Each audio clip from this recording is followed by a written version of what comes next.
Selamat datang di Nagita Dakuna Channel edisi kesehatan. Kali ini kita akan membahas tentang obat midazolam. Midazolam adalah obat penenang yang biasa digunakan sebelum operasi. Obat ini dapat mengurangi rasa cemas, membuat pasien merasa rileks, dan mengantuk sehingga tertidur selama operasi. Selain itu, midazolam juga bisa digunakan untuk meredakan kejang pada status epileptikus. Midazolam menimbulkan efek menenangkan dengan cara meningkatkan aktivitas zat kimia alami dalam tubuh yang disebut asam gamma aminobutirat atau GABA. Selain sebagai obat penenang sebelum operasi, midazolam juga bisa diberikan kepada pasien ICU yang memerlukan pemasangan alat bantu napas atau ventilator. Midazolam suntik hanya boleh diberikan di rumah sakit oleh dokter atau petugas medis di bawah pengawasan dokter. Merek dagang midazolam yaitu Anesvar, Dormicum, Fortanes, Hypnos, Midanes 15, Milos, Sedakum. Obat midazolam termasuk obat kategori D. Ada bukti positif mengenai risiko terhadap janin manusia, tetapi besarnya manfaat yang diperoleh mungkin lebih besar dari risikonya, misalnya untuk mengatasi situasi yang mengancam jiwa. Midazolam dapat terserap ke dalam ASI. Bila Anda sedang menyusui, jangan menggunakan obat ini tanpa berkonsultasi dulu dengan dokter.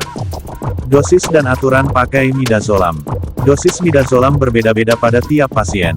Midazolam diberikan dengan cara disuntikkan ke dalam pembuluh darah vena intravena IV atau ke otot intramuskular IM oleh dokter atau petugas medis di bawah pengawasan dokter. Untuk tujuan obat penenang sebelum operasi minor atau operasi gigi. Dosis dewasa yaitu dosis awal 2-2,5 mg per hari, diberikan pada 5-10 menit sebelum operasi. Dosis dapat ditingkatkan sebanyak 0,5-1 mg sampai respons terapi yang diharapkan tercapai. Dosis anak-anak usia 6 bulan sampai 5 tahun yaitu dosis awal 0,05-0,1 mg per kilogram berat badan per hari, diberikan pada 5-10 menit sebelum operasi. Dosis dapat ditingkatkan hingga 0,6 mg per kilogram berat badan per hari. Dosis maksimal 6 mg per hari. Dosis anak-anak usia 6-12 tahun yaitu dosis awal 0,025-0,05 mg per kilogram berat badan per hari. Dosis dapat ditingkatkan hingga 0,4 mg per kilogram berat badan per hari. Dosis maksimal 10 mg per hari. Dosis lansia yaitu dosis awal 0,5-1 mg per hari, diberikan pada 5-10 menit sebelum operasi. Dosis maksimal 3,5 mg atau sampai respons terapi yang diharapkan tercapai. Untuk tujuan obat penenang untuk pasien yang menjalani perawatan intensif. Dosis dewasa yaitu dosis awal 0,03-0,3 mg per kilogram berat badan per hari. Dosis dapat ditambahkan hingga 1-2,5 mg per hari, disuntikkan perlahan selama 20-30 detik. Dosis pemeliharaan 0,03-0,2 mg per kilogram berat badan per jam. Dosis anak-anak usia kurang dari 32 minggu sampai 6 bulan yaitu 0,06 mg per kilogram berat badan per jam, diberikan melalui infus yang berkelanjutan. Dosis anak-anak usia lebih dari 6 bulan yaitu 0,05-0,2 mg per kilogram berat badan, diberikan dengan suntikan lambat selama minimal 2-3 menit untuk mendapatkan efek yang diinginkan. Dosis pemeliharaan 0,06-0,12 mg per kilogram berat badan per jam. Untuk tujuan premedikasi dalam pembedahan. Dosis dewasa yaitu 0,07-0,1 mg per kilogram berat badan disuntikkan secara IM, diberikan 20-60 menit sebelum pembedahan. Dosis alternatif 1-2 mg disuntikkan secara IV, diberikan pada 5-30 menit sebelum pembedahan. Dosis anak-anak usia 1-15 tahun yaitu 0,08-0,2 mg per kilogram berat badan melalui suntikan IM, diberikan pada 15-30 menit sebelum pembedahan.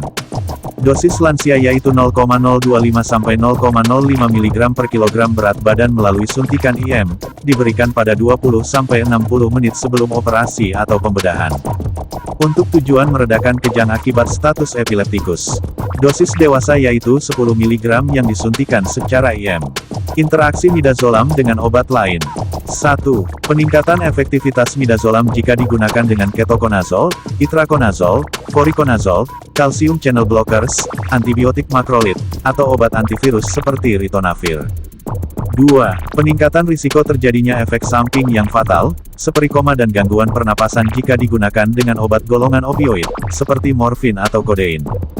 3. Penurunan efektivitas midazolam jika digunakan bersama rifampicin, carbamazepine, atau phenytoin. 4. Peningkatan efektivitas obat antipsikotik, obat bius, obat antidepresan, obat antihistamin, obat antihipertensi, atau obat antikonvulsan golongan barbiturat seperti phenobarbital.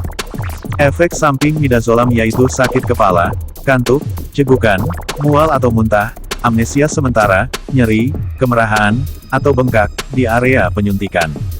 Efek samping serius midazolam yaitu napas berbunyi, mengi atau kesulitan bernapas, detak jantung lambat, merasa sangat pusing hingga ingin pingsan, tremor, gerakan otot dan mata yang tidak terkontrol, kejang, kebingungan, halusinasi.